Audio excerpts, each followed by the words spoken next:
Ellie, we're talking about a person's life. How could you do something like this? Why? I forgot. Simple as that. The same way your mother forgot to give me the address for the party. At the family gathering, my mother-in-law never gave me the address. I had to shiver for 2 hours under a wind that cut like razors. The call came when the party was already over. Oh, I'm so sorry, Ellie. Honey, it completely slipped my mind to let you know. The instant I heard those words, I made a decision. I canceled my mother-in-law's credit cards, suspended her prescription deliveries, and changed the locks on the house. My mother-in-law was horrified. How dare you do this? The Arctic wind, sharp as steel, whipped across my face like 1,000 tiny blades. I had been standing in the middle of Daly Plaza in Chicago for 2 hours exactly. My phone's screen read 5:47 p.m. The outside temperature was 26 degrees Fahrenheit. My fingers were so frozen I could barely hold my phone. In the group text named The Happy Millers, the last message was from 10 a.m. Family get-together today. Don't miss it. There was no time or place. 2 hours earlier, I had called my husband, Jake Miller. Honey, where is the family party? There's no address in the group text. On the other end of the phone, a chaotic blend of noise and laughter buzzed. Jake's response was garbled. Oh, Mom didn't send you the address? Hang on, we're at Shoot. The reception is terrible here. The call dropped. I called back, but it went straight to voicemail. The freezing wind seeped through my cashmere coat. I tightened my scarf, but I couldn't feel my feet anymore. People crossing the plaza walked quickly, taking short, hurried steps. A few shot me a compassionate glance before rushing on their way. I wanted to sit somewhere, but the benches were coated in a thin layer of frost. My phone vibrated softly. I pulled it out in a hurry, but it was just a spam text. That was my position in the Miller family after 5 years. The daughter-in-law who could be forgotten at any moment. 5 years ago, when I married Jake, I thought I had found love. He was attentive and promised he would make me happy. I left my position as a chief creative director with a $150,000 annual salary to help with the family business. I leveraged my contacts to land the Millers' 3 major projects, and with my design vision, I completely revamped their product line, tripling the company's profits. But what did I get in return? The increasingly frequent reprimands from my mother-in-law, Carol Miller, the blatant jabs from my sister-in-law, Lauren Miller, and the harsh reality that in that house, I would always be an outsider. The phone rang again. This time it was my mother-in-law, Mrs. Carol Miller. With trembling hands, I pressed the button to accept the call. Hello? Oh, Ellie. On the other end, I could hear my mother-in-law's cheerful voice, with the clinking of plates and a constant murmur in the background. I'm sorry, honey. It totally slipped my mind to let you know. The party's almost over, so you don't need to come. The wind howled. I wasn't sure if my voice was coming through clearly. Carol, I've been waiting outside for 2 hours. Oh, for heaven's sake, you should have just gone home. With this cold, what are you doing waiting out there? There wasn't a hint of regret in her voice. Oh, by the way, come over early tomorrow morning to help with the deep clean. Christmas is coming up, and there's a lot to do around the house. I said nothing. Ellie, can you hear me? Tomorrow at 8 a.m. Don't be late. I took a deep breath of the frigid air. An icy blade stabbed my lungs. Carol, do you have any idea what the temperature is today? What? Well, I have to go. We're about to cut the cake. You get inside and warm up, get some rest. The call ended. I stared at my phone's screen until it went dark. The clock on the plaza rang 6 times. Its deep chime spread through the frozen air. I looked up and saw the city's neon lights flicker on, one by one. Under each of those lights, there would be a warm home, but I was standing here like an abandoned fool. For 5 years, I had handled all the household chores. Every morning, I was the first one up to make breakfast for the whole family and the last one to bed at night. My mother-in-law's blood pressure pills, my father-in-law's vitamins, my sister-in-law's cosmetics, my husband's suits and ties, everything passed through my hands. The Miller family relatives called me first for anything, from wedding preparations to childcare. I spun relentlessly like a top, but I hadn't earned an ounce of respect in that house. Last week, after several sleepless nights due to a project deadline for the company, I woke up 10 minutes late. My mother-in-law stood in front of my bedroom door and lectured me for half an hour. I don't know what bad luck this family has to have brought in such a lazy daughter-in-law. The day before yesterday, my father got sick and had to be hospitalized. When I said I was going to take care of him for a few days, my mother-in-law responded coldly, "You're part of this family now. Don't bring your family's problems into our house." Yesterday, at the department store, I bought her a $600 cashmere sweater as a birthday gift. She glanced at the price tag and snapped, "And you expect to impress me with this?" A tear rolled down my frozen cheek, but I didn't wipe it away. I had to remember this feeling, this bone-chilling cold, this humiliation of being completely ignored. I took out my phone and opened my banking app. The main company account for Jake's business was in my name. Thanks to my excellent credit history, it had been easier to secure the loan. Account balance, $550,000. I tapped transfer and entered my personal account number. Amount, $550,000. Fingerprint confirmation. Transfer complete.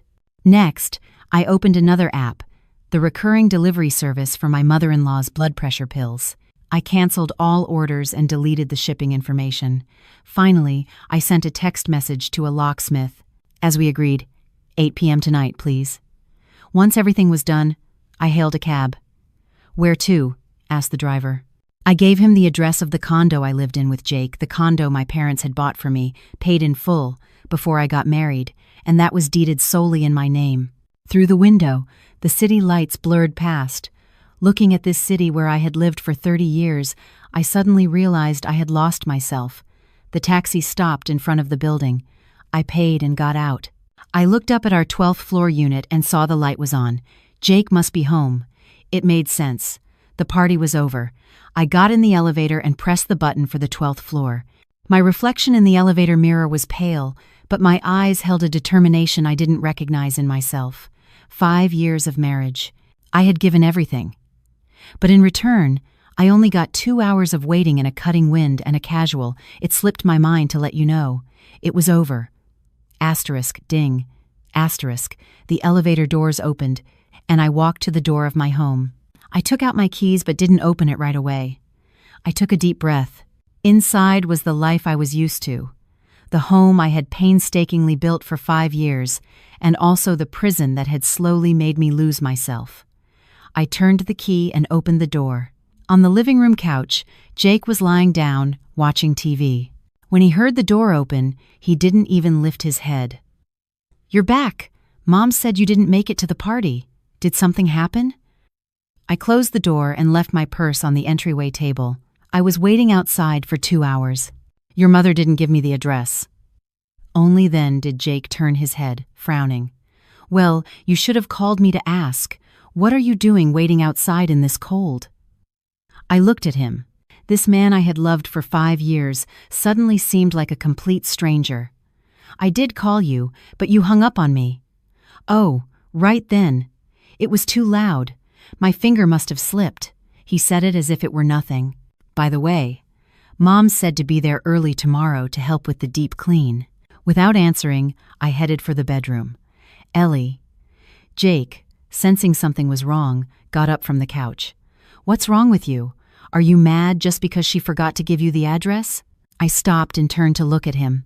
"Jake, if your sister Lauren had been left standing in that freezing wind for 2 hours today, could you say the same thing?" He was taken aback. He didn't expect me to ask something like that. "That's different. Lauren is family. And I'm not, right?" I interrupted him. "For 5 years, in your house, I've always been an outsider. Everything I've done for your family was taken for granted. Today, I finally get it. There are people, there are families that aren't worth sacrificing for." Jake's face changed. "Ellie, what nonsense are you talking about? The cold has gotten to your head." Ignoring him, I went into the bedroom and started packing a suitcase. "What are you doing?" He followed me in, and upon seeing my travel bag, his voice rose. "Ellie, stop being ridiculous." I stopped what I was doing and looked at him. "Jake, I'm giving you one last chance. Call your mother right now and tell her to apologize to me for what happened today. Jake looked at me as if I were crazy. Are you out of your mind? Make Mom apologize for forgetting to give you the address to a party? My heart turned to ice. All right. I continued packing. I only packed my ID, a couple of changes of clothes, and my laptop. Where are you going? Jake blocked my path. Ellie, I'm warning you, don't push your luck. If you walk out that door today, don't even think about coming back. Seeing his face full of anger, I suddenly started to laugh. Jake, I think you have it all wrong, I said, articulating each word. This condo is mine. The one who has to leave is you. He froze. Instantly, anger flushed his face. What are you talking about? This is our home, a marital asset. The down payment was paid by my parents, and the deed is solely in my name, I said calmly. Do you want me to show it to you right now? The color drained from Jake's face. It seemed he had never stopped to think about that detail. What are you trying to do with all this? Without answering, I took the suitcase out of the bedroom, stopped in the living room, and took one last look around the house. Every space I had decorated with care, every piece of furniture I had chosen with love. At 8 p.m., a locksmith is coming to change the locks, I said. Pack your things and be gone by then. Otherwise, I'll leave all your belongings with the doorman. Ellie, are you insane? Jake ran and grabbed my arm. Why are you doing this? We don't have to go to such extremes over what happened today. I shook his hand off. Jake, today wasn't the cause. It was just the final straw. I've been living like this for 5 years, and I'm tired. I dragged the suitcase toward the door. Wait, I heard Jake's voice behind me. The panic was obvious. Ellie, let's talk this through. Mom was wrong today. I apologize on her behalf, okay? It's too late. If, during those 2 hours in the cold, you had called me just once to ask where I was, if, when I told you I waited 2 hours, you had felt even a little bit of pain, if, just a moment ago, you had taken my side just once, but none of that happened. It's not necessary. I opened the door. We have nothing more to talk about. I left the house without looking back. The moment the elevator doors closed, I heard Jake break something inside the condo. I didn't cry. I just felt a strange sense of peace. The taxi took me back through the night. My destination this time was a small studio I had bought before getting married. It had been rented out until the tenant moved out last month. My phone buzzed. The screen read, *Carol Miller**. My little studio was in Wicker Park, a one-room apartment of about 450 square feet. Having been empty for a month, it smelled slightly of dust, but to me, it was the scent of freedom. I turned on my phone, and a flood of missed calls and text messages inundated the screen. 3 missed calls from my mother-in-law, 7 from Jake, and several from an unknown number. The group text, The Happy Millers, was in chaos. I opened the group. The most recent message was from my mother-in-law, Carol. Ellie, you've gotten too big for your britches. You won't even pick up the phone. Jake told me you left the house. Explain this nonsense to me right now. Below it was a comment from my sister-in-law, Lauren. Ellie, what's with the drama? Not only do you skip the party, but now you run away? Next, a rare message from my father-in-law, Arthur Miller. Ellie, whatever it is, come home and let's talk. Don't make a scene in front of everyone. I let out a laugh. In that house, the only one making a scene was me, the true outsider. I quickly swiped the screen and left the Happy Millers group. Then I blocked my mother-in-law's number, my sister-in-law's, and all the Miller family relatives. I only left Jake's number unblocked, not out of weakness, but to hear from his own mouth how the Miller family would react. Just after I left the group, Jake called. I answered in silence. Ellie, what the hell are you doing? Jake's voice was almost a shout. Why did you leave the group? And why did you block Mom? Is there a problem? My voice was so calm it surprised even me. Where are you right now? Come home immediately. That's not my home. I asked times you times to leave times my times home, the one I bought with my money. Is there a problem with that? On the other end of the phone, there was heavy breathing. Jake was trying to contain his rage. Fine, we'll talk about the condo later. Why did you empty the company account? Over $500,000. That's the company's operating capital. So you noticed. You're quick. That account is in my name, isn't it? And most of that money is from the down payments on projects times I times secured, I said calmly. Since I'm no longer part of the Miller family, I have to take back what's mine. What's yours? Ellie, don't forget you're still my wife, and those are marital assets. Then let's get a divorce, I said nonchalantly. When we divorce, I'll give you your share, down to the last cent, but right now I have to protect my rights. The other end of the line suddenly went silent. A few seconds later, Jake's voice softened. Ellie, stop this foolishness. I know Mom was wrong today. I apologize on her behalf. Come home, and let's talk this out calmly, okay? Again, an apology on her behalf, always on her behalf. Jake, do you remember what you told me when we got married? I asked. That you would protect me, that you wouldn't let me feel hurt for a single day. For 5 years, all the pain I've endured has come from your family, and you've always been on their side. He was speechless. Today, while I waited for 2 hours in a freezing wind, your mother dismissed it with a simple, "It slipped my mind." Do you know how I felt? My voice started to tremble, not with sadness but with rage.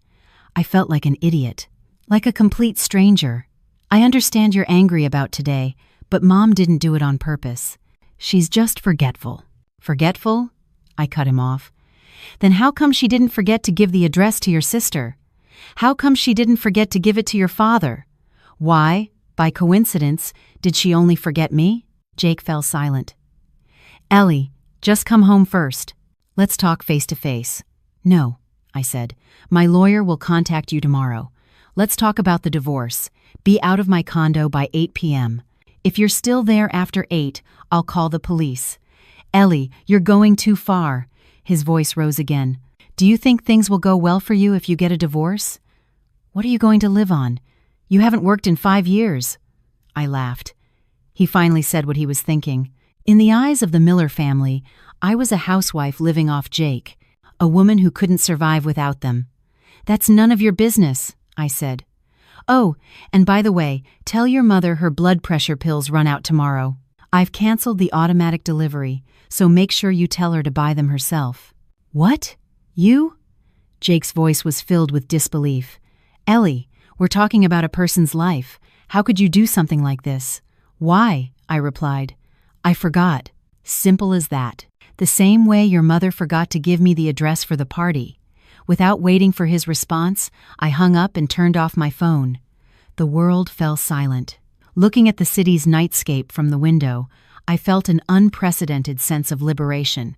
After 5 years, for the first time, I had decided to live for myself. I put some water on to heat in the kitchen and made myself some tea. I sat in the only chair in the room and started planning my future. First, tomorrow, see a lawyer to start the divorce proceedings. Second, reorganize my portfolio. I had been out of the job market for 5 years, but I hadn't lost my talent for design. Most of the Miller family's company projects were born from my hands. Third, reconnect with my old clients and contacts. 5 years is enough time for some to forget you, but I was sure there were still people in the industry who remembered the weight of the name Ellie Hayes. The phone vibrated again. It was a text message from the unknown number from before. This time, the content caught my attention. Ellie, it's David Vance, Jake's cousin. I heard about what happened today. I support your decision. The Millers have crossed the line. If you need any help, don't hesitate to call me. David Vance. I remembered him, a distant relative of the Miller family, a quiet programmer. At family gatherings, he always sat in a corner, and we had barely exchanged 10 words. I hesitated for a moment but didn't reply. However, I didn't block him either. Not because I trusted him, but because I was curious to know if there was really someone within the Miller family who could be on my side. I finished my tea and looked at the time. It was 7:50 p.m. The locksmith should have arrived at the building by now. I opened the security camera app I had installed in the condo. I had put it in secretly 6 months ago. Originally, it was to prevent burglaries, but who would have thought I'd be using it for this today? On the screen, Jake was pacing nervously in the living room. His suitcase was open on the floor, clothes thrown in haphazardly. My mother-in-law, Carol, was there too. She was pointing at the camera and shouting something, her face contorted with rage. She must have come to get him in person. I activated the audio function. How dare she do this to you? Does she have no fear of God? My mother-in-law's voice was sharp and shrill. I told you from the beginning, you can't give that kind of woman an inch. Look at her now, putting on airs. Mom, please, just be quiet. Jake's voice sounded exhausted. What do I do now? It looks like she's serious. Serious? Who is she trying to scare? What does she have left if she gets divorced? A woman over 30 who hasn't worked in 5 years. Who's gonna want her? My mother-in-law scoffed. You'll see. It won't be 3 days before she comes back begging on her knees. She transferred all the money from the company account to her personal account. What? My mother-in-law's voice went up an octave. That money belongs to our family. Call the police right now. Report her. That account is in Ellie's name. Jake's voice trailed off. Well, report her anyway. Seeing my mother-in-law's face twisted with anger on the screen, a bitter smile escaped me. After 5 years, for the first time, I saw this woman for who she really was, not with the affection of a mother-in-law, not through the filter of family, just a stingy, selfish, and controlling old woman. Asterisk. Ding dong. Asterisk. The doorbell rang. Jake opened the door. It was the locksmith. Who called you? Get out of here right now! My mother-in-law's shriek was audible. The locksmith said something, but it wasn't clear. I saw Jake hold back his mother, who seemed ready to lunge at the man and exchange a few words with him. Finally, he nodded in defeat and started packing his suitcase in a hurry. By 8:10 p.m., Jake, dragging his suitcases, left my home alongside his mother, who was still spouting insults. The locksmith began to change the lock. I closed the camera app. I let out a long sigh. Phase 1, complete. Now, the real war began. I opened my laptop and started organizing my portfolio. The first file was the brand renewal plan I had developed last year for the Miller family business. The same plan that had increased their annual profits by 40%. The author of the file was listed as Jake Miller. At 7 a.m., my phone alarm woke me. The biological clock I had acquired over 5 years was stubborn. I no longer needed to get up early to prepare breakfast for the whole family. I stared at the ceiling for 3 seconds and realized I was free. I would no longer hear my mother-in-law's demanding voice saying, "Haven't you made the food yet?" Or my sister-in-law's complaints grumbling, "The soup is too watery today." Nor would I see Jake waiting for his iron shirt as if it were the most natural thing in the world. I got up without rushing and made myself a coffee. Standing by the window, I watched the city wake up. It was a landscape with the smell of life, different from the glamour of the Gold Coast. Steam from the diner downstairs dissipated into the cold morning air. A few students on their way to class early waited for the bus while reviewing their notes. The phone vibrated on the table. It was Jake. From last night until now, he had called me 17 times and sent over 20 text messages. I didn't answer and opened the most recent voicemail. "Ellie, Mom is out of her pills. She woke up this morning dizzy and making a huge scene. Her blood pressure is up to 180. Please reactivate the medication delivery service." His voice was urgent, almost pleading. I took a sip of coffee. The bitter liquid slid down my throat. Blood pressure medication must be taken regularly. Stopping it abruptly can be dangerous. My mother-in-law had had hypertension for over 10 years and took one pill in the morning and another at night without fail. For the last 5 years, buying the pills, organizing them in the weekly pill box, and reminding her when to take them had been my responsibility. She used to tell her relatives, "My Ellie might not have other talents, but for these little things, she's very meticulous and attentive." Little things. I put down the coffee cup and sent a message to my old primary care physician. "Doctor, what happens if a hypertensive patient stops taking their medication for a day?" A few seconds later, the reply came, "It depends on the situation. If their blood pressure is usually well controlled, one day without medication might only cause a spike in pressure and dizziness. But if there's a risk of complications, it could be dangerous. Has something happened? Do you want me to make a house call?" "No, don't worry. Thank you." I put the phone down and drank more coffee. If something really happened to my mother-in-law, would I feel remorse? Perhaps, but another thought immediately surfaced. When she left me abandoned for 2 hours in a freezing wind, did she feel the slightest remorse? Another message from Jake. Please, I'm begging you, Ellie. Mom is old and she's not doing well. If you reactivate the medication service, we'll do whatever you say. Do whatever I say? I replied with 5 words. The pharmacy is open 24/7, and then I blocked him on all messaging apps. Immediately the phone rang. An unknown number. He must have borrowed someone else's phone. I answered in silence. Ellie, you heartless monster. It was my mother-in-law, Carol's voice. It was weak, but the rage was still intact. Are you trying to kill me? If anything happens to me, you'll be a murderer, Mrs. Carol Miller. I called her that for the first time. Northwestern Memorial Hospital is 2 miles from here, a 10-minute taxi ride. The neighborhood clinic is even closer. Do you want me to call an ambulance for you? On the other end of the line, there was a ragged breath, and then amidst a commotion, it seemed Jake snatched the phone from her. Ellie, don't do this. Mom is really sick. Just bring her the pills. After that, we'll do whatever you say, okay? Do whatever I say. It's too late. Jake, your mother is 62 years old, not 82. She has hands and feet, a son, a daughter, and a husband. I assume a little thing like going to buy some pills can be handled by the members of the Miller family, right?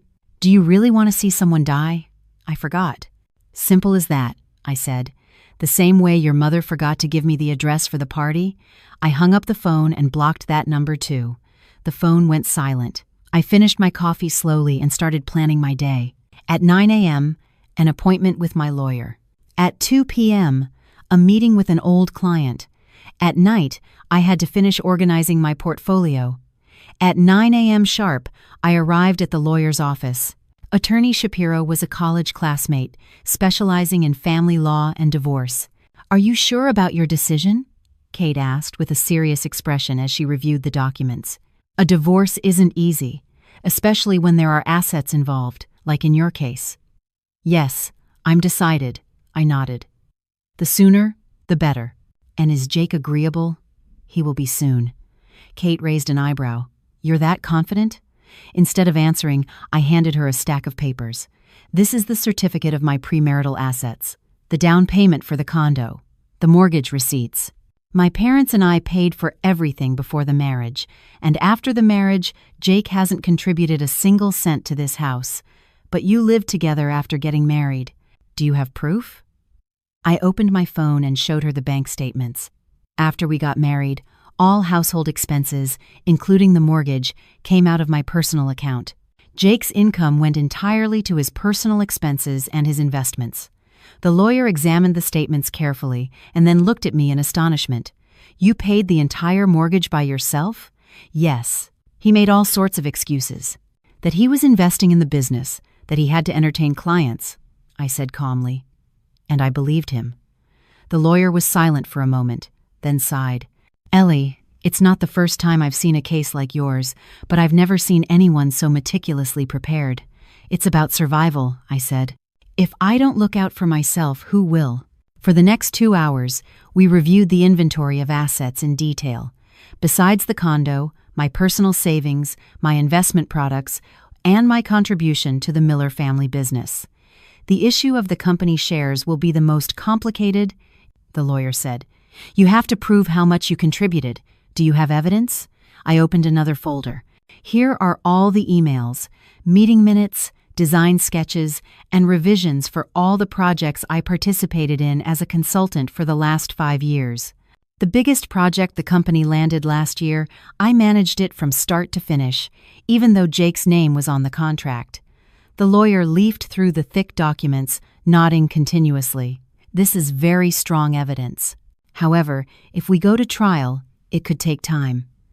I know, I said. I'm very patient. When I left the lawyer's office, it was 11:30 a.m. I had 3 missed calls on my phone, all from unknown numbers. I didn't call back. Instead, I went into a corner cafe and ordered a light lunch. Just as I sat down, my phone rang again. This time, a text message. Ellie, it's David. Can we talk? It's important. I hesitated for a moment, then called him. Ellie, David's voice was low, and his surroundings were quiet. The Miller family is in an uproar. My aunt ended up in the hospital this morning. Her blood pressure shot up so high they have to keep her for observation. I gripped my phone tightly. But don't worry, it's nothing serious. It was just a scare, David continued. But everyone thinks you did it on purpose. My cousin Jake is looking for a lawyer. He says he's going to sue you for personal injury. That's to be expected. Thanks for the heads up. And also, David hesitated for a moment, they want to use your professional career against you. Since you haven't worked and have had no income for 5 years, they say you won't be entitled to much in the divorce, and they're trying to prove that you have mental health issues and are incapable of managing your assets. I smiled coldly. What a dirty tactic. Understood. Is there anything I can do to help? David asked. I work at a software company. Maybe I can help with something technical. I thought for a few seconds. Not for now, thank you, but I appreciate it. After hanging up and having lunch, I headed to my afternoon appointment. I was meeting with Mr. Davis. 5 years ago, he was one of my most important clients. When I left my company, he tried everything to dissuade me.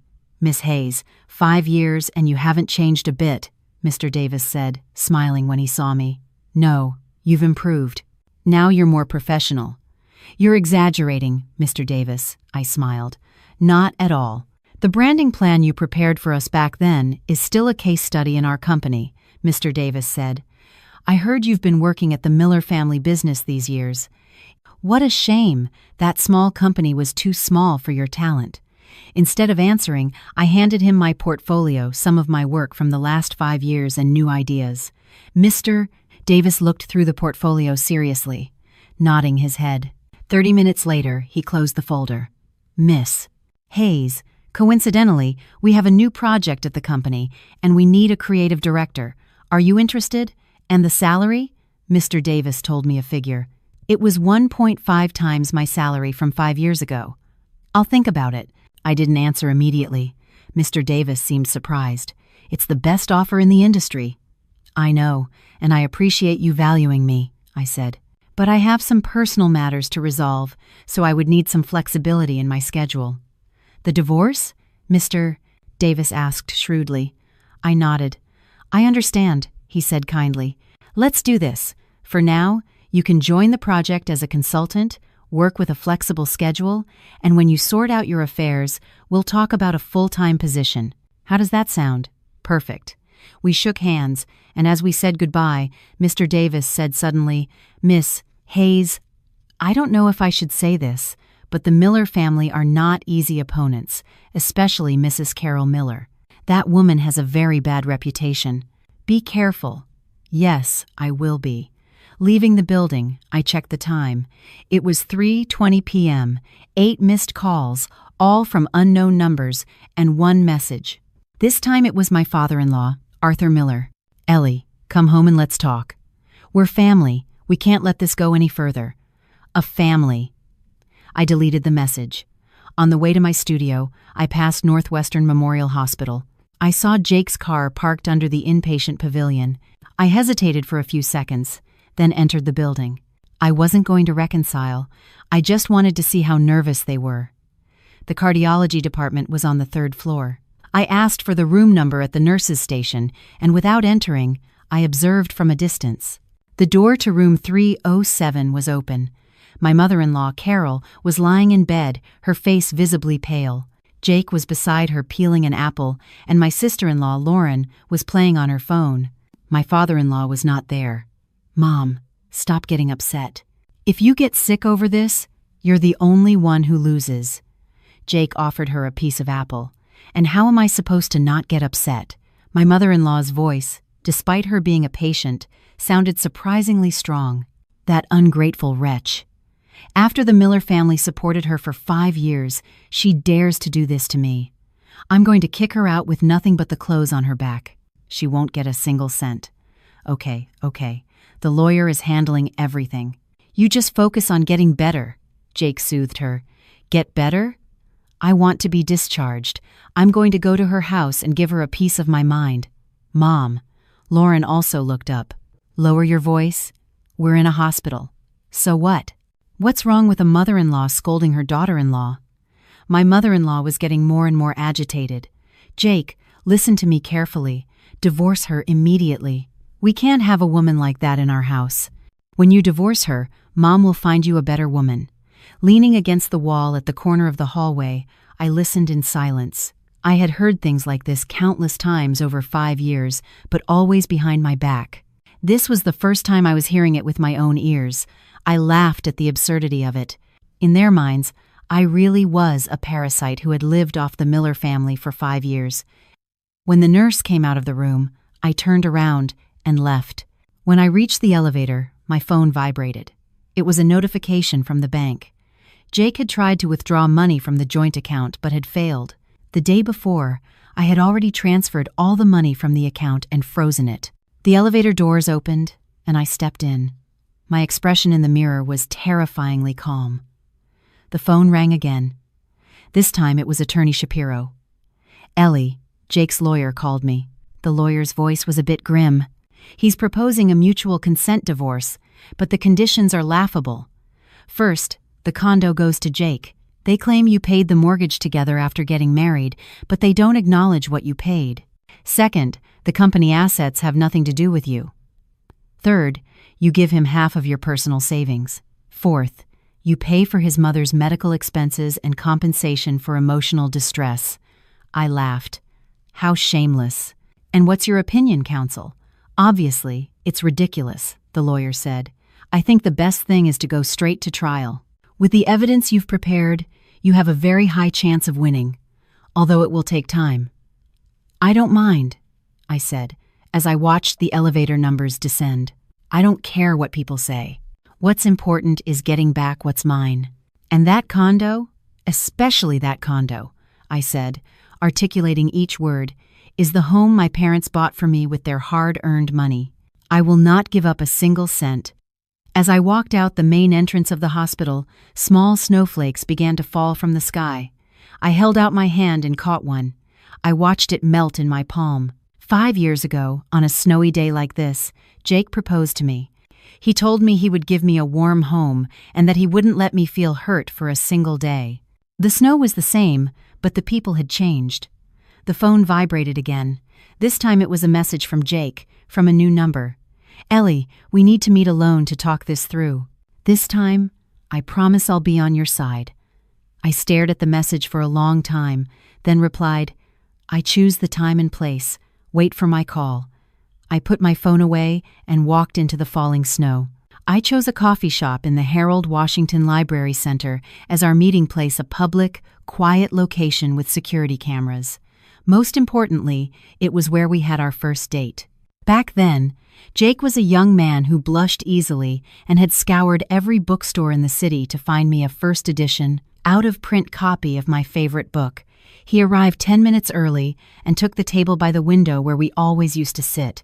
When I entered the coffee shop, he jumped to his feet. His eyes were a mix of guilt, anxiety, and a faint hope that I wanted to ignore. "Ellie." He pulled out the chair for me to sit. I didn't sit down and chose the seat opposite him against the wall, a seat that allowed me to have my back covered and see anyone who entered. Jake seemed momentarily baffled but sat down in silence. After 5 years of marriage, he must have been used to my place being by his side. "What would you like to drink? The usual Americano?" he asked. His voice sounded as if we were still dating. "A lemonade, thank you." His expression hardened for an instant. I never used to drink lemonade because I didn't like the sour taste. After he ordered, silence fell between us. It was still snowing outside, but inside there was a warm atmosphere. The windows were slightly fogged up. "Mom's already been discharged from the hospital." Jake broke the silence. "The doctor said it's nothing serious, just from the agitation," he added, struggling to continue. "She knows she was wrong too. She says she was really busy that day and it just slipped her mind. It wasn't on purpose." I didn't respond. I just looked at him. Jake, uncomfortable under my gaze, looked away. "Ellie, let's just drop it, can we? Come back home. I promise nothing like this will ever happen again." "I swear." Again. I slowly stirred the lemon slice in my glass. "Jake, do you know what I was thinking while I was waiting in that freezing wind?" He looked at me. I was thinking, what the hell have I gained in the last 5 years? My voice was calm. I left my job, cut ties with my friends, dedicated all my time and energy to your family, and what was the result? I was still the outsider who could be forgotten at any moment. Just me? What do you mean? I cut him off. In 5 years, your mother never once called me daughter. It was always her, as if I were a guest. Your sister could use my makeup and clothes as she pleased, but when I once used her lipstick, she threw a fit in front of the whole family, saying I was rude for touching other people's things without permission. Jake's lips moved, but no sound came out. And you, I looked him straight in the eye. Every time I had a problem with your family, you always said, "Mom's old, you have to understand her." Or, "Lauren is still a kid, you have to put up with it." And I always had to be the one to understand and put up with it. I didn't know it bothered you so much. He lowered his head. I thought you were fine. Because I didn't say anything, I was fine? I laughed coldly. Jake, how many times have I told you over the last 5 years that I wanted to be respected, that I needed my own time and space? Have you ever listened to me? He remained silent. The waiter brought the lemonade and the Americano. Jake, out of habit, glanced at my glass, and upon confirming it really was lemonade, his expression became even more complex. Ellie, he intertwined his hands on the table. It was his habit when he was about to have a serious conversation. But marriage is about adapting to each other. You have to understand each other. You can't just throw everything away over one mistake, don't you think? One mistake? I took a journal out of my purse and placed it in front of him. Read this. Jake, with a puzzled expression, opened the journal, and his face began to change color. It was my diary from the last 5 years, or rather, a log of incidents. On each page, the times the Miller family had ignored and hurt me were written in detail, asterisk, the 14th of March 2021. Prepared a birthday gift and cake for my mother-in-law, but she berated me for only knowing how to spend money, asterisk, asterisk, the 9th of August 2022. Wanted to go take care of my dad after his surgery, but my mother-in-law stopped me, saying I was part of her family now. Asterisk. Asterisk, the 22nd of November 2023. Company dinner. I was the project lead, but Jake prevented me from attending, saying I had to take care of household chores. Asterisk. Asterisk, the 5th of May 2024. Asterisk, enough. Jake slammed the journal shut. His hands were shaking. You remembered everything? Of course. I took the journal back. I should have just smiled and accepted everything as you all wanted. Said, "It's okay, I'm used to it." He looked at me. For the first time, I saw fear in his eyes. Not fear of losing me. Fear that I would actually leave. Ellie, can we fix these things? I'll fix them. I'll make Mom and Lauren change too. Just one last time. I looked at this man I had once loved deeply. 5 years of marriage had also left their mark on his face, small wrinkles around his eyes, his cheeks slightly fuller. I thought we would grow old together. I thought all the sorrows were a necessary part of marriage. Until those 2 hours of waiting in the freezing wind. Jake, I said, I called you here today not to reconcile, but to divorce. His face turned white as a sheet. I've seen the terms your lawyer proposed. I took out a piece of paper. These are mine. Jake took the paper with trembling hands. The promises that can't be kept must have been sincere at the moment they were made. My phone vibrated. It was Attorney Shapiro. Have you finished talking? As expected, I said. He's not going to accept easily. So what are you going to do now? The original plan. I looked at Jake, who was standing on the other side of the street. He was talking nervously on the phone, gesturing in the air amidst the snow.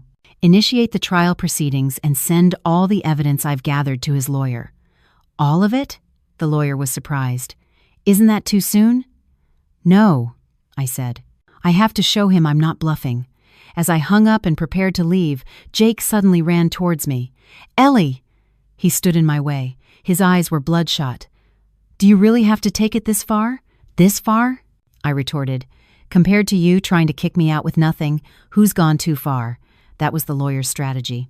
It wasn't my intention. But you didn't object, did you? I looked at him. Jake, it's been 5 years. I know you too well. You always let others do the dirty work, while you play the good guy. When your mother mistreated me, when your sister made my life hell, you stayed silent. Now, when the lawyer proposes absurd conditions, you stay silent again, and when I fight back, then you say it wasn't your intention." He couldn't answer. "Move," I said. He didn't move. "Jake," I said calmly, "if you don't move right now, I'll call the police. There are security cameras in front of the library and witnesses inside the coffee shop. Do you want to be on the news for harassing your ex-wife?" His face changed several times, and finally, he slowly stepped aside. I went down the stairs without looking back. A snowflake landed on my eyelashes and turned into a drop of water. It looked like a tear, but it wasn't. When I reached the corner, my phone rang again. This time it was David Vance. "Ellie." His voice was very low. "Jake just called me. He was asking if I knew where you were. I told him I didn't, but he didn't seem to believe me. Thanks for the heads up. And he might try to cause trouble for you," David said hesitantly. "A friend of Jake's has a private investigation agency, and I just heard your name in a conversation. Private investigators?" I frowned. "What does that mean?" "I don't know the details, but I have a bad feeling about it," David said. "Be careful these days. Don't go to secluded places alone." "Okay." After hanging up, I stood on the sidewalk, watching the cars go by.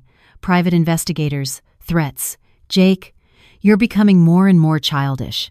I hailed a cab, and instead of going to my studio, I went to the police station. At the public service desk, I briefly explained the situation. I said I felt my safety might be in danger and I wanted to file a report. The officer on duty took down my information and gave me a case number. "If you notice anything suspicious, call immediately," the officer warned me. "Yes, I will." When I left the police station, it was already getting dark. The city lights amidst the snow seemed especially warm and, at the same time, lonely. I opened my phone and scrolled through my contacts. For 5 years, I had almost never been the first to call my friends. Because of the Miller family, I had become a deserted island. My finger stopped on a name. Sophia Reed, my best friend from college. 5 years ago, we had a heated argument because I was defending Jake, and we had lost touch since then. I hesitated for a long time, then finally pressed the call button. The phone rang 3 times, and then connected. "Hello," a familiar but somewhat hesitant voice. "Sophia," I said. "It's me, Ellie." There was a silence of a few seconds on the other end. Suddenly, Sophia's voice rose.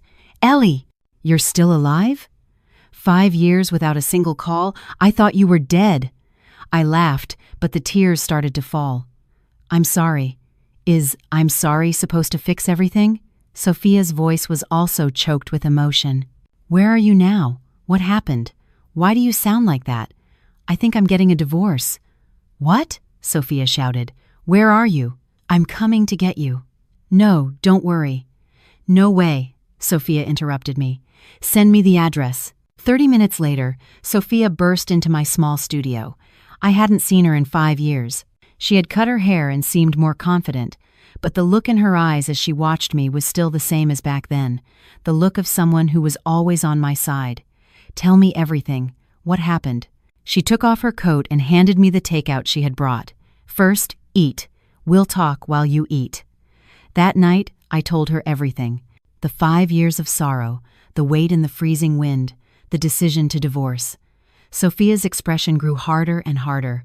When I finished my story, it was 1 a.m. Sophia was silent for a long time, then spoke. "You did the right thing." She came over and hugged me. "Ellie, you should have done this much sooner." That night, Sophia didn't leave. We slept in the same bed, just like in our college days. I couldn't sleep. The snow had stopped, and the moonlight streamed through the window, casting a cold light on the floor. I picked up my phone and sent a message to David Vance. "Thanks for the heads up. Could I ask you for a favor, if it's not too much trouble?" A few minutes later, the reply came. "What favor?" "I'd like to know the content of the conversations between Jake and his detective friend," I wrote. "I don't want anything illegal, just to know if there's any way to get recordings or conversation logs." This time, the reply took longer to arrive. "I'll try, but do you really want to go this far? It could be dangerous. The situation is already dangerous, I replied. I'd rather make a move than wait to be attacked. All right, David replied curtly. The next morning, I was woken up by the sound of Sophia making breakfast. The smell of fried eggs wafted from the kitchen, and I could hear her off-key humming. You're up, she peeked her head in. Come on, take a shower, the food's ready. I sat on the bed in a daze for a moment. For 5 years, I was the one bustling in the kitchen every morning. My mother-in-law complained that the soup was watery, my sister-in-law that the toast wasn't crispy, and Jake always rushed me with a, "Come on, hurry up, I'm late." And now, I was in bed, and someone was making breakfast for me. What are you doing? Not eating. Sophia came out with a plate. Let's see if my culinary skills have gotten worse or not. I took a shower and sat at the small table. It was just simple fried eggs with toast and milk, but it tasted warmer than any feast. What are your plans for today? Sophia asked. I'm going to see some old clients, I said. If I've decided to start over, I have to lay the groundwork. Sophia nodded. Do you want me to come with you? No, don't worry, I smiled. But I will ask you for a favor. Name it. Find me an office, I said. Mister. Davis has given me a project, and I need a proper workspace, and I don't want to stay here. This studio had served as a temporary refuge, but it was too small and easy to find. Sophia's eyes lit up. What a coincidence! An office space just opened up right below my company. Great location, top-notch security, and most importantly, it's close to me. She took out her phone and showed me some photos. 500 square feet, south-facing. It's already furnished, you just have to move in. The rent is $5,000 a month, and the security deposit is 3 months' rent. I know the owner well. I'll try to get you a discount. I looked at the photos and felt a warmth in my chest. This was a friend. After 5 years, with just one call, she was still willing to solve everything for me. Perfect. I'll take it. After breakfast, Sophia went to work, and I started preparing for my meetings. At 10 a.m., I arrived at an office building in the financial district. I was meeting with Mr. Peterson, the founder of a tech startup. 5 years ago, I had secured his first angel investment. Miss Hayes, Mr. Peterson greeted me enthusiastically. Long time no see. Call me Ellie, please. I'm not Miss Hayes anymore. I smiled and shook his hand. In my heart, you'll always be Miss Hayes, the one with the Midas touch. Mr. Peterson escorted me to his office. I heard you've been at the Miller family business. What a pity. How could such a small temple house a deity as great as you? After the pleasantries, I got straight to the point. Mr. Peterson, I'm going to open my own studio. My main business will be brand design and strategic consulting. If you need anything, I'd like you to give me an opportunity. Mr. Peterson leaned back in his chair and looked at me. Ellie, to be honest, I really need you. We're preparing for our next round of funding and need a complete brand overhaul. But I need you to assure me of one thing. Can you dedicate all your time and energy to us? I heard you're in the middle of a divorce, I said calmly. There will be no family matters interfering with my work. Mr. Peterson's eyes lit up. Really? That's great. For the next hour, we discussed the project details, and as we said goodbye, Mr. Peterson handed me a letter of intent. Ellie, I trust your ability. If you accept this project, it's yours. Leaving Mr. Peterson's company. I stopped in the elevator. My reflection in the mirror showed flawless makeup and attire, and a firm gaze. It seemed the Ellie Hayes who had taken the world by storm 5 years ago was back. My phone vibrated. It was David Vance. Ellie, can you talk? I found a quiet place and called him. I got something. David's voice was low. Last night, Jake and his detective friend were discussing what to do with you. I got the recording. My heart raced. What does it say? Nothing good, David said. They were going to have someone follow you, take secret photos to blackmail you. If you didn't give up your financial claims, they would threaten to release the photos. I gripped my phone tightly. The tips of my fingers turned white. And what else? David continued. Jake's lawyer is looking for an illegal private investigator to dig up dirt on you. I don't have any dirt. If there isn't any, they'll make it up, David sighed. Ellie, you have to be very careful. Those people are capable of anything for money. Can you send me the recording? Yes, but promise me you won't make it public unless it's strictly necessary. I didn't get it through legal means either. I know. Thank you, David. You're welcome. He hesitated for a moment. The truth is, I've always thought the Miller family should apologize to you. Since you married my cousin, I knew you weren't the person they said you were. I was surprised. What did they say about me? That you married for the Miller family's money? David's voice trailed off. That your family wasn't well off and you had married above your station. I smiled bitterly. When I married Jake, my salary was $150,000 and I had my own car and savings. In contrast, the Miller family business was in crisis. I helped them overcome that crisis with my contacts and my skills, but in the end, I was the one who had married above her station. I've sent the recording to your email. They might already know where you live. Understood. After hanging up, I immediately checked my email. The recording was 10 minutes long, not very long. I put on my headphones and pressed play. Jake, we have to teach that woman a lesson. She's gotten way too arrogant. A man's rough voice. Relax, boss. Leave it to me. I'll get a couple of guys to follow her. We'll take some photos at the right moment, and she won't make a peep again. Jake, we have to be careful. She's no fool. Man, no matter how smart she is, she's still just a woman. You'll see, with a few photos in hand, she'll do whatever we say. Not only will she not get anything, but she'll have to pay us. Jake, if this goes well, I'll reward you generously. Hey, no problem, boss. Between us, the recording ended there. I was in the busy lobby of a building, but I felt my whole body freeze, not from fear. My heart sank as I realized the man I had shared a bed with for 5 years had tried to set such a vile trap for me. I took a deep breath. I backed up the recording to the cloud and called my lawyer. Ellie. Kate, I need to request a restraining order, I said. Jake is threatening my safety. I briefly explained the content of the recording. The lawyer was silent for a few seconds. Is the source of this evidence legal? The source doesn't matter. What matters is the content, I said, and they might be following me right now. All right. I'll request it from the court immediately, the lawyer said, but it will take a little while to be issued. Tomorrow, at the earliest. You have to be very careful today. I know. After hanging up, I checked the time. It was 2 p.m. I had to see another client. I hailed a cab on the street. I purposely chose a ride share with a camera and audio recording. As I got in, I paid the driver extra and said, "Sir, if anyone asks about my destination, please don't tell them." The driver was a middle-aged man. He looked at me in the rearview mirror and asked, "Miss, is there a problem?" "A family matter." "Understood," the man nodded. "Don't worry. Our company policy strictly prohibits disclosing passenger information." The car started, and I carefully watched the cars behind us. Sure enough, a black sedan was following us from the building. They had finally arrived. I wasn't scared. On the contrary, I calmed down. I took out my phone, activated the recording function, and started recording the car behind us. "Sir, excuse me, could you slow down a bit and drive around the block?" I said. "I want to confirm if the car behind me is following me." The driver also noticed the situation, and his expression hardened. "I'll call the police." "No, let's get evidence first." The driver skillfully made several turns, and the black sedan followed us the whole time.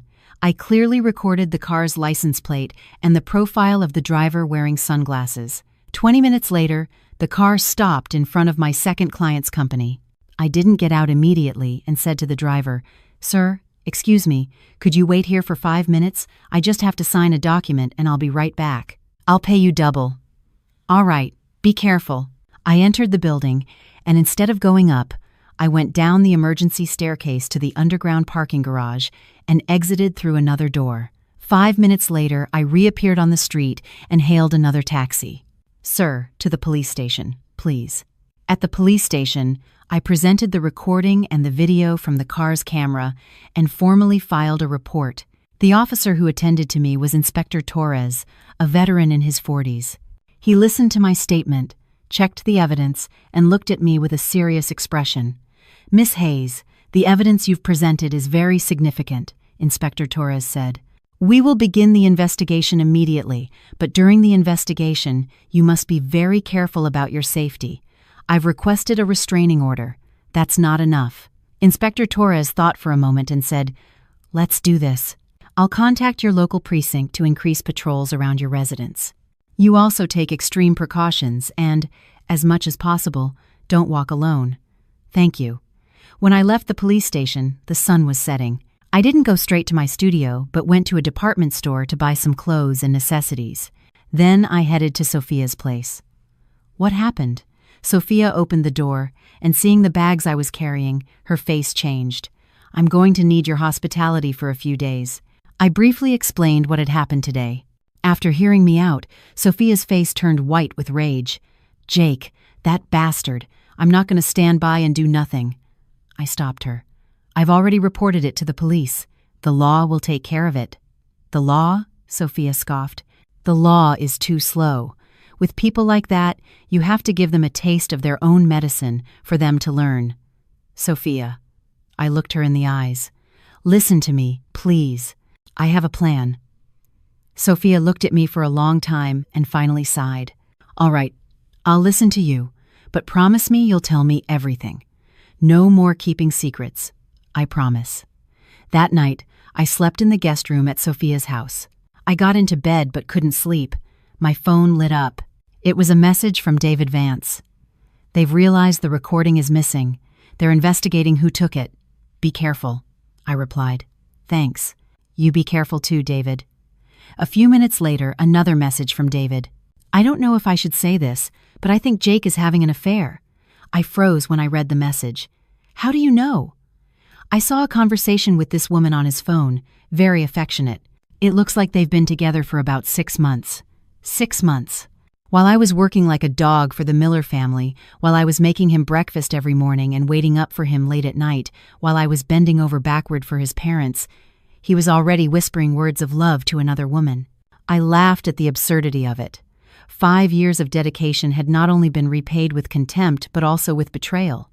"Do you have evidence?" I asked. "I have some screenshots, but not many." He deleted everything very well. I could barely recover them from a backup. "Send them to me. Are you sure you want to see them?" "Yes." A few minutes later, several screenshots of a conversation appeared on my phone. Explicit conversations, pet names, and a photo of a woman smiling. I stared at the photo in silence. I felt neither anger nor sadness, just a deep sense of liberation. This marriage had been dead for a long time. I was just refusing to see it. "David," I wrote, "can this evidence be used in a trial? I'll need some time to organize them." "Don't worry. Take your time." I put the phone down and went to the window. The city's nightscape shone like a sea of stars. Under each of those lights, there would be a story. My story had just turned its darkest page. Tomorrow, the restraining order would be issued. Tomorrow, I would formally file the divorce petition against Jake. The restraining order became effective the next day at 9 a.m. Attorney Shapiro brought me the documents in person with a victorious smile. "The court granted it immediately upon seeing the evidence you presented. From now on, Jake cannot come within 500 yards of you, nor can he call or text you. He also cannot contact you through third parties." "And how did he react?" "He was furious," the lawyer said. "But his lawyer probably calmed him down. If he violates the order, he could be arrested." I put the documents away. "The divorce petition has already been filed." The lawyer handed me more documents. "This is a copy of the petition. I have requested ownership of the condo, the company shares, and compensation for emotional distress. I have argued that he is the at-fault spouse based on the threats to your safety, to request a divorce without division of assets." I skimmed the thick petition. Each page was filled with evidence: bank statements, project documents, the recording, the screenshots of the conversations. "What are our chances of winning?" "Very high," the lawyer said confidently. "But it will be a tough battle. The Miller family won't give up easily." "I know." I closed the documents. "They've also started to counterattack." Just as I finished the sentence, my phone vibrated. A message from an unknown number. "Ellie, you bitch. Do you really think you're going to win with this? You'll see." I took a screenshot. saved it, and blocked the number. Him again? The lawyer frowned. Or someone he sent. I put the phone on the table. Kate, I have an idea. What is it? I want to go public with this. The lawyer was surprised. Really? If you make a family matter public, it could also harm you. I know, I said calmly, but I don't want to fight them in the dark anymore. I want everyone to know what kind of people the Miller family and Jake are. The lawyer was silent for a moment, then nodded. All right, I support you, but we have to maintain certain boundaries. No emotional accusations, just facts. Yes, understood. That afternoon, I contacted a college classmate, Anna. She was now an investigative journalist at a major news outlet. Ellie, Anna was very surprised to get my call. Long time no see. Anna, I need to ask you for a favor, I said without preamble. After listening to my story, Anna was silent for a long time. Ellie, she finally said, do you really want to go this far? Yes, I'm prepared. All right. Anna's voice became firm. I'll do the interview, but let's do it right. Solid evidence and a clear legal basis. I have everything. We met in the conference room of Sophia's company. Anna came with a camera and a recorder. The interview lasted 2 hours. I started with my marriage 5 years ago, my resignation from my job, my dedication to the Miller family, the wait in the freezing wind, my mother-in-law's pills, Jake's threats, and his 6-month affair. I told her everything. I didn't cry or get angry. I simply recounted the facts calmly. But at the end of the story, Anna's eyes were red. Ellie, she asked as she turned off the recorder, can I use this evidence? Yes, you can use it. I handed her the envelope I had prepared. Bank statements, conversation screenshots, the recording, it's all here. Also, a copy of the restraining order and the divorce petition. Anna skimmed the documents, her face growing more serious. This isn't just a family dispute. It's a case that could involve threats, extortion, and maybe even financial crimes. That's why it needs to be made public, I said. It's not for revenge. It's to protect myself and to show other women in similar situations that we can also defend ourselves. Anna took my hand. Ellie, don't worry. I'll write this article properly, without sensationalism or bias, just the facts. Thank you. After the interview, Anna spent the night writing the article. She said it would be published the next morning. That night, at Sophia's house, I barely slept. At 3 a.m., my phone lit up. It was David Vance. They know what? That you did an interview, David said. Jake has lost it. He's calling everyone to try to stop the article. Will he be able to stop it? I don't know. He has some media contacts, too. I hesitated for a moment and sent a message to Anna. Anna, Jake might try to stop the article. Be careful. A few minutes later, I received Anna's reply. Don't worry, it's already been approved by the editor-in-chief. It's the front page story tomorrow. The next morning, at 7 a.m. sharp, the article was published on schedule. The headline was not sensational. Asterisk, 5 years of dedication, repaid with a wait in the cold, one woman's fight for her divorce. Asterisk. But the content was solid, and the evidence was irrefutable, especially the content of the screenshots and the recording, which was shocking. 30 minutes after publication, my phone started blowing up. Old colleagues, clients, friends, even relatives I hadn't spoken to in years called me. I didn't answer and sent a group message. Thank you for your concern. I'm fine. At 10 a.m., Anna called me, her voice excited. Ellie, the article is a hit. It already has over 1 million views. It's the 3rd trending topic in real time. I opened a news portal. Indeed, the related terms were at the top. The comments were overwhelmingly supportive, and many people shared similar experiences. Jake is finished, Anna said. With this public opinion, he won't dare to do anything. I hope so. But I knew the Miller family wouldn't give up so easily. Sure enough, at 10:30, Attorney Shapiro called. Her voice was urgent. Ellie, Jake's lawyer called me. They say they're going to sue you for defamation and invasion of privacy. Let them sue, I said. I've only told the truth, and I have all the evidence, and they're going to countersue. They allege that you mishandled assets during the marriage and that you're mentally unstable and incapable of managing your finances. Me? I smiled coldly. Then I'll see them in court. After hanging up, I opened my laptop and started organizing more evidence. If I had decided to fight, I had to go all the way. At 12 p.m., I received an unexpected call. It was my father-in-law, Arthur Miller. For 5 years, my father-in-law had been relatively polite to me, but that was it. We had barely had any deep conversations. Arthur, I called him by his first name. Ellie. Arthur's voice sounded very tired. I saw the article. I waited for him to continue. If we've reached this point, it's because I haven't managed this family well. He sighed. Jake was wrong, and so was his mother.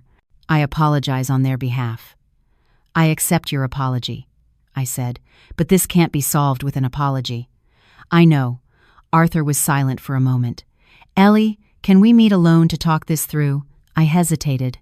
Don't worry. I'm not going to force you to do anything, Arthur said.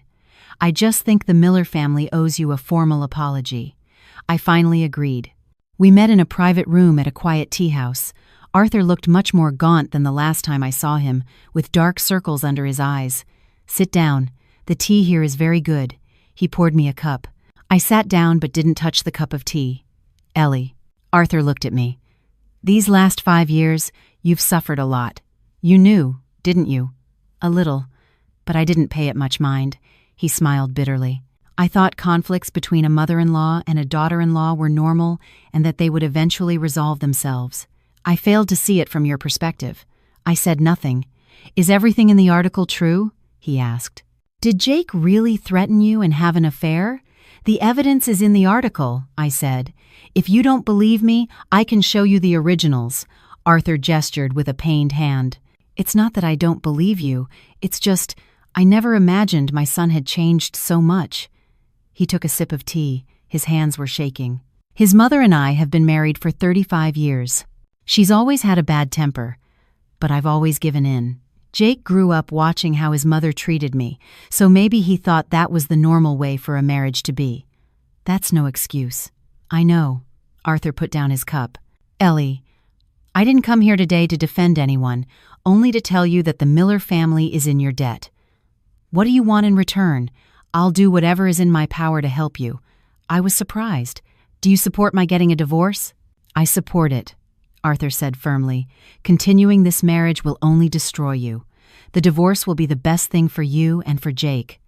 Looking at this old man, I suddenly felt a pang in my heart. For 5 years, he had been the only warmth I had felt in the Miller family, even if that warmth was as faint as the winter sun. Arthur, I said for the first time with sincerity, thank you. Don't thank me. I don't deserve it. Arthur took an envelope out of his briefcase. Take this. I opened it. It was a stock transfer agreement. Arthur was giving me 10% of the company's shares that were in his name. This is what you deserve, Arthur said. More than half of the company's growth is thanks to you. 10% is very little, but it's the best I can do. I looked at the document with mixed feelings. Why are you doing this? Because I am Jake's father and the head of this family. Arthur stood up. I raised my son poorly and managed my home poorly. It's my responsibility. These shares are my small compensation and my support for you. He walked to the door and stopped. Ellie, I will convince Jake to agree to the divorce, but be careful with his mother. That woman will not give up easily. I know. After Arthur left, I stayed in the private room alone for a long time. 10% of the shares at market value would be at least $3 million. If added to the 30% I was originally asking for, I would have 40%. With that stake, I would have a voice in the company. But more important than that was having Arthur's support. That was worth more than any money. My phone vibrated. It was Attorney Shapiro.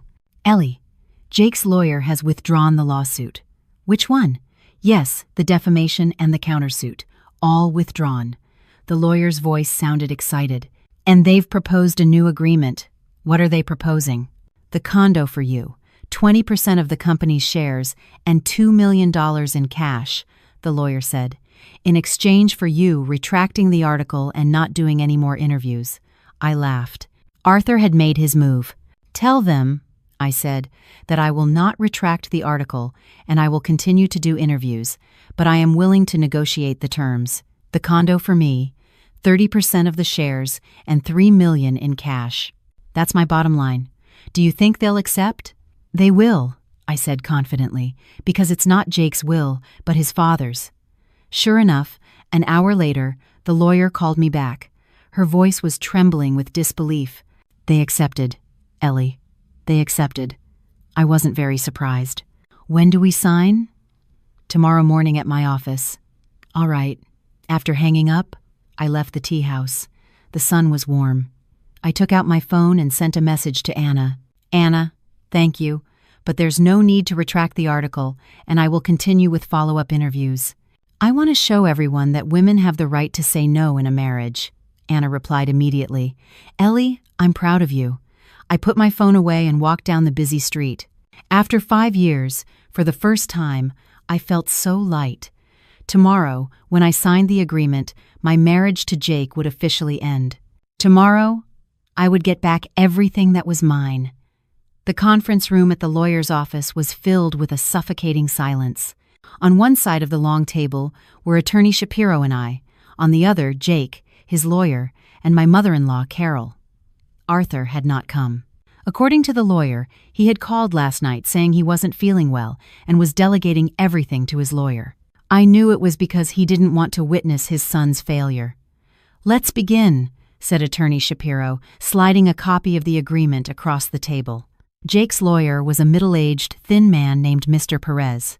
He skimmed the documents with an impassive face. Jake kept looking at me.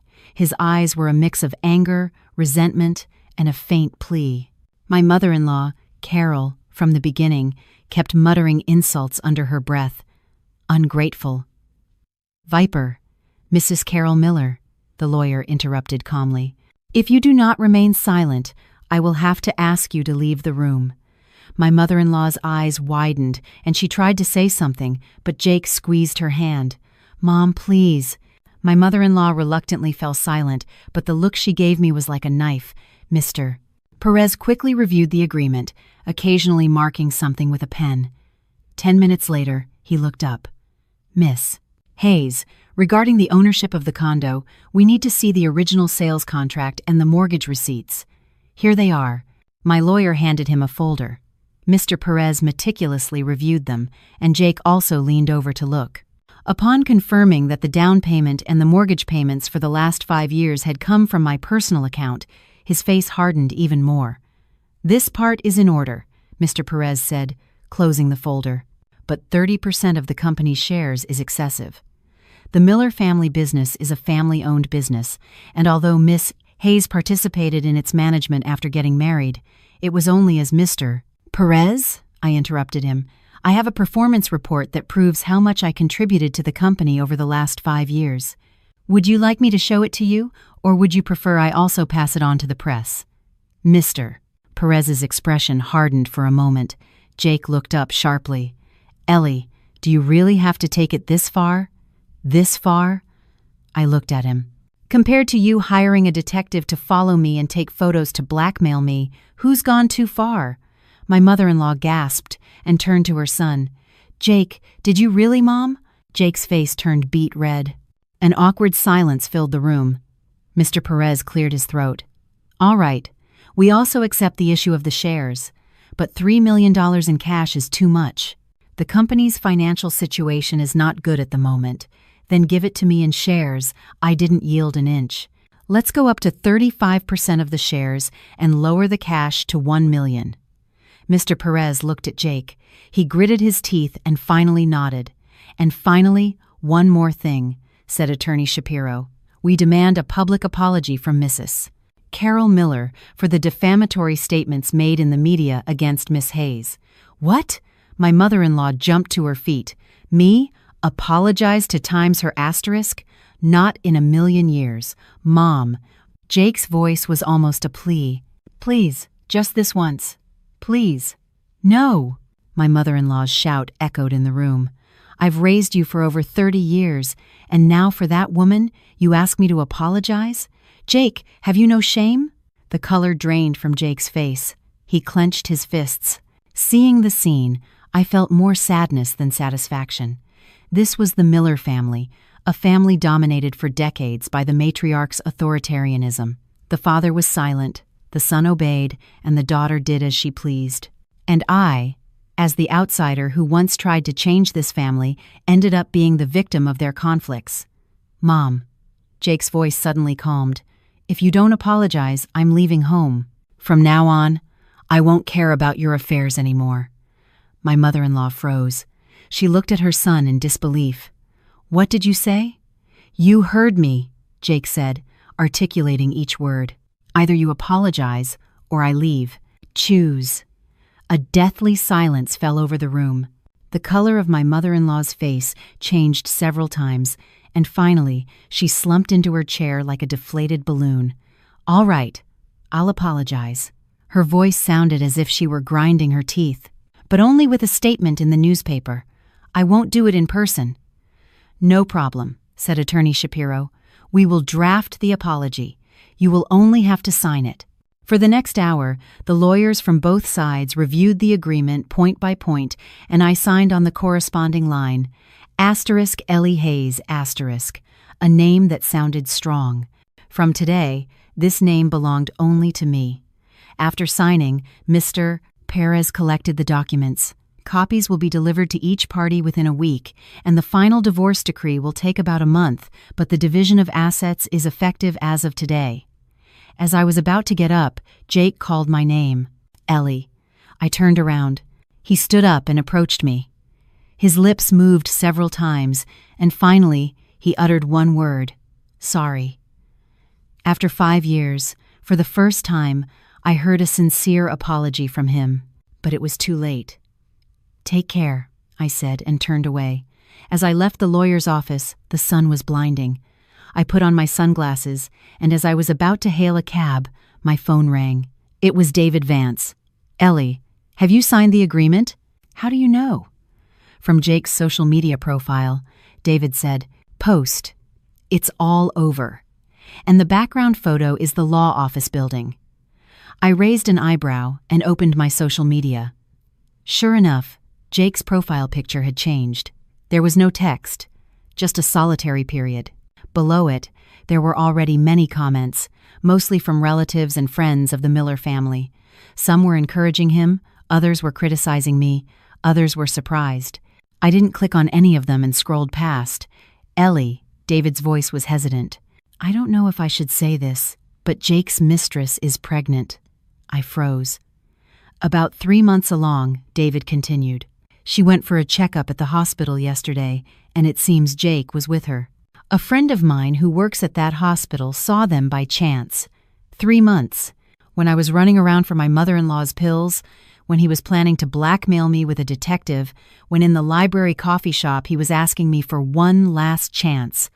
That woman was already pregnant with his child." I suddenly burst out laughing. "Ellie, are you okay?" "I'm fine." I wiped away the tear of laughter that had escaped. "Thanks for telling me. You're not angry?" "Why would I be?" I replied. This only proves how right my decision was to leave him. After hanging up, I didn't immediately hail a cab and sat on a bench on the street. Pregnant. Even better. That way, he wouldn't bother me anymore. My mother-in-law, with a new daughter-in-law to lecture and a grandchild to expect, would also be busy. With this, the last tie that bound me to the Miller family had been completely severed. The phone rang again. This time it was Sophia. "How did it go? Did you sign?" "Yes, I signed," I said. "The condo is mine, 35% of the company's shares, and $1 million in cash." On the other end of the line, there was a shriek. "Incredible! Ellie, you're amazing! We have to celebrate tonight. I've reserved a table at a restaurant. I've called all our old friends, so you have to come." "All right." "Oh, by the way," Sophia lowered her voice, "I just found out that Jake's mistress, that bastard, is pregnant. Did you know?" "I just found out." "What a scumbag," Sophia swore, then added, "Well, even better.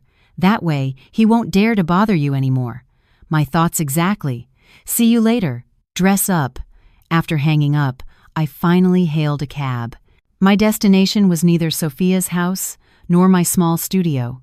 It was my home, the home where I had lived with Jake, and which was now entirely mine. The taxi stopped at the entrance of the complex. I swiped my keycard and went in. The same scenery, the same building, the same elevator. But when I reached the door of my home, I stopped. The door was open, and inside I could hear the sounds of moving. When I entered, I saw several movers carrying out furniture. The living room was half empty. The TV stand, the sofa, the coffee table, the bookshelf, all gone. Jake came out of the bedroom carrying a box. When he saw me, he also stopped. "What are you doing here?" "It's my house," I said. "Can I come?" He put the box down. His expression was awkward. "I just came to get my things. Since we signed the agreement today, I thought it was best to move out as soon as possible. I looked at the house I had invested 5 years of my life in. Now it was strange, empty. "Take everything," I said. "Clear everything out. Don't leave anything behind." Jake didn't move, just looked at me. "Ellie, so this is really how it ends. You wanted it this way," I said calmly. "Not me." He lowered his head. "I know." The movers continued to carry things out. No one spoke. In the air, there were only footsteps and the sound of objects clashing. "They told me that woman is pregnant." "Did you know?" I asked suddenly. Jake looked up sharply. His face turned white as a sheet. "Cut and never, buddy." "It doesn't matter how I know," I said. "What matters is that you're going to be a father. Congratulations." "Ellie, you don't need to explain anything to me," I interrupted him. "We're nothing anymore. Your business is none of my concern." He opened his mouth but said nothing. Looking at this man I had once loved, I felt that even the last shred of feeling I had for him was vanishing. "Oh, by the way, I took a key out of my purse. This is the key to the new lock. When you're done moving everything out, leave it with the doorman." He took the key with trembling hands. "Take care," I said and turned around. "Ellie," he called after me. I didn't turn back. "I'm sorry." His voice was choked. "Really, I'm sorry." I stopped but didn't turn around. "Jake," I said, "I accept your apology, but from today, we are completely over." As I left the building, the sun was shining brightly. I took out my phone and sent a message to Sophia. "Sophia, I need to ask you for a favor." "What is it?" "I want to sell this condo." "What? Why?" "You just got it back." "There are too many bad memories here," I wrote. "I want to start fresh in a completely new place." Sophia was silent for a moment, then replied, "All right, I'll talk to the real estate agent. And what kind of place should I look for?" "Something smaller, near your house," I said, "with lots of light, a home office, and my own space. Leave it to me." I put my phone away and took a deep breath. The air was fresh. It smelled of early spring. Winter was finally over. From now on, I would be very busy. Selling the condo, buying a new one, decorating the office, starting new projects. But I didn't mind. This time, it was an occupation for myself. I stopped at the entrance of the complex and looked at the building one last time. A month later, standing on the terrace of my new home, I watched the cherry blossoms begin to bloom in the garden. The house wasn't large, 850 square feet, 2 bedrooms and a living room, but every corner was entirely mine. Sunlight poured through the large windows, illuminating and warming the entire living room. In the office, there was a new bookshelf, filled with the books I had been collecting over the last month. "What do you think?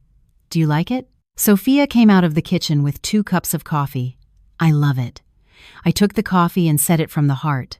"Thank you, Sophia." For the past month, she had practically been my personal manager. She sold the old condo, bought the new one, decorated it, and even chose the design sketches for the office interior. "Oh, it's nothing." Sophia leaned on the terrace railing. "But seriously, Ellie, you've changed a lot in a month." "I have?" She looked at me seriously. "Your gaze is different. Before, you were always on the defensive, but now you're very strong." I smiled without denying it. A lot had happened in the last month. The divorce decree became final. It was easier than expected. The 10% of the shares Arthur had given me was decisive. With the support of the family patriarch, The rest of the relatives didn't dare say anything more. My mother-in-law Carol's apology was published in the newspaper. You could tell it was written reluctantly, but at least there was an official record. I sold the condo where I had lived with Jake, and with the money from the divorce settlement, I bought this house, paid in full, with no mortgage, my real home. The interior design of the studio was also finished, and tomorrow it would officially open. Mr. Davis and Mr. Peterson sent flower wreaths for the inauguration, and other clients sent congratulatory messages. Everything was going smoothly. "Oh, by the way," Sophia said as if she had just remembered, "did you hear? There's been some drama in the Miller family." I raised an eyebrow. "What happened?" "Jake, that bastard.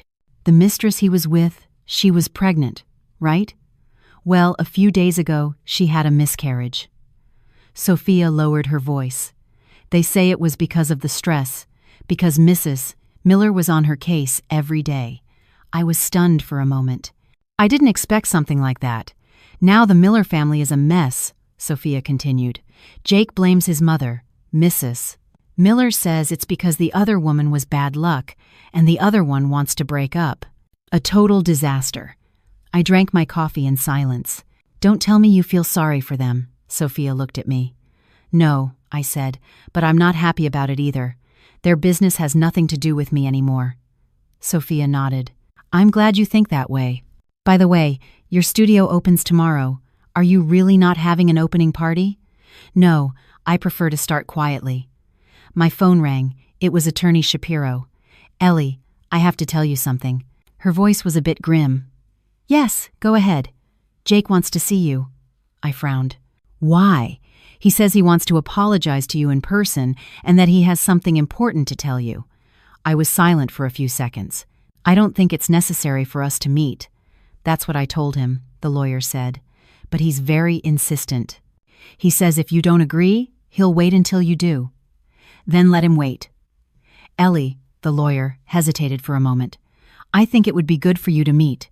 There are things that need to be closed face to face to be able to let them go completely." With the phone in my hand, I looked at the cherry blossom petals falling outside the window. "All right. I'll choose the time and place." I chose a coffee shop next to a playground as our meeting place, a place with lots of people, safe. Jake arrived before the agreed time. I hadn't seen him in a month, and he looked very gaunt. He had dark circles under his eyes and hadn't shaved. There was nothing left of his former neat appearance. "Ellie," he stood up. His voice was hoarse. I nodded and sat opposite him. "What would you like to drink?" "I don't want anything," I said. "Just say what you have to say, and that's it." He smiled bitterly. "You're still the same." I didn't respond, just looked at him. Jake took a deep breath and, as if he were nervous, intertwined his hands on the table. "First, I want to formally apologize to you," he said, "for everything. For my mother, for me, everything." "Accepted," I said. "Anything else?" "Second," he took an envelope out of his briefcase. "My father asked me to give you this." I opened it. It was another stock transfer agreement. Arthur was giving me an additional 5% of the company's shares. "It's a personal gesture from my father. It has nothing to do with the divorce settlement," Jake said. "He says the debt the Miller family owes you can never be repaid in a lifetime." I looked at the document with mixed feelings. Third, Jake's voice became even more broken. "The baby, we lost it," I heard. He looked up sharply. "You don't hate me?" "I did hate you," I said sincerely. "But not anymore." Hating someone is very exhausting. I don't want to waste any more of my energy on you. Jake's expression was as if he had been punched. "Ellie, I know I have no right to say this, but," his voice cracked, "I am so sorry I didn't treat you well, that I let my mother mistreat you, for everything." I said nothing. If I could go back, I swear I wouldn't. "There are no ifs," I interrupted him. "Jake, we can't go back. And even if we could, the result would be the same. The problem wasn't me, it was you and your family." He lowered his head, his shoulders shaking. "And that woman?" I asked. "Are you still together?" "We broke up," Jake smiled bitterly. "After losing the baby, we had a huge fight with my mother, and she left with the money. That's to be expected. And what are you going to do now? I don't know, he shook his head. Now you're the head of the company, so I guess I'll leave this city. Start over somewhere else. Looking at this man who was once my husband, I suddenly felt sorry for him. A man who had lived his whole life oppressed by an authoritarian mother, accustomed to evasion and compromise, and who in the end had lost everything. Jake, I said, it's time for you to be an adult. He looked at me with teary eyes. You're over 32. You can't keep blaming others for all your problems. Your mother's obsession, your weakness, your betrayal, they were all your decisions. Learn to take responsibility for your life. He was silent for a long time and finally nodded. Yes, you're right. Silence fell between us again. From the park outside, the laughter of children playing could be heard. Ellie, Jake said suddenly, can I ask you one last thing? Yes. If that day my mother hadn't forgotten to give you the address for the party, would we have been different? I thought for a moment and answered seriously. No. That freezing wind only made me see clearly a problem that already existed. Even if that hadn't happened, we would have ended up like this anyway. He closed his eyes. Finally, a tear rolled down his cheek. All right, he said. Thank you, Ellie. Thank you for loving me once, and thank you for leaving me. I stood up. I think we've said everything we needed to say. Take care. Wait. He also stood up, taking a small box out of his pocket. Here, I'm returning this to you. I opened it. It was the wristwatch I had given him for our wedding. It wasn't expensive, but I had saved my salary for 3 months to buy it. I've always worn it, he said, but I don't think I should anymore. I took the box. All right, take care, Ellie. You too. I left the coffee shop without looking back. The sun was shining brightly. I walked along the park path, watching the children running, the elderly strolling, the couples out together. Life went on. My phone rang. It was the interior designer for the studio, Miss Hayes. The last pieces of furniture have arrived. Would you like to come and take a look? Yes. I'll be right there. After hanging up, I threw the watch box into a trash can. The past is the past. The studio was in a design center in the heart of the city. 500 square feet divided into a workspace, a meeting area, and a small conference room. The interior design was minimalist and modern, with a predominance of white and wood. Ma'am, look here. The designer pointed to a wall of shelves. As you requested, we've made it mobile. It will be very convenient for you to change the layout later. I nodded with satisfaction. Perfect. And this is the hidden projector. You can use it directly in meetings. Thank you so much for your work. You're welcome, the designer smiled. Your studio is impressive, ma'am. The location is excellent, and the interior design has great taste. I predict great success for you. Thank you for your kind words. After the designer left, I was alone in the empty studio. Tomorrow, I would officially start working under the name Ellie Hayes Studio. Tomorrow, a new life would truly begin. My phone rang again. It was Mr. Davis. Miss Hayes, tomorrow is the grand opening, right? I've sent a flower wreath with my assistant. Mr. Davis, you shouldn't have. Not at all, Mr. Davis said seriously. Miss Hayes, I believe in you. You are the most tenacious designer I have ever met. Thank you, Mr. Davis. Oh, and next month there's an industry conference. Would you like to participate? I can recommend you as a speaker. I was tempted. What's the theme? Women's entrepreneurship and innovation in design, Mr. Davis said. Your experience would be an excellent case study. I thought for a moment. Yes, I'll participate. Perfect. I'll send you the information. After hanging up, I went to the window. In the plaza outside, some young people were skateboarding. Their laughter reached me. 5 years ago, I was also like them. I had dreams, passion, and infinite possibilities. I had abandoned them for love, but now I had them back. No, I hadn't gotten them back. I was starting anew, with the experience, the wounds, and the growth of 5 years. My phone vibrated. It was a message from David Vance. Just saw the news. Ellie, congratulations on the studio opening. A friend's company needs a brand overhaul. Can I recommend you? I replied, Of course. Thank you. You're welcome. Oh, and Jake left the city on a flight this afternoon. Seeing the message, I finally replied, I hope he does well too. Really? You don't hate him anymore? Hating is too exhausting, I wrote. I have more important things to do. Like what?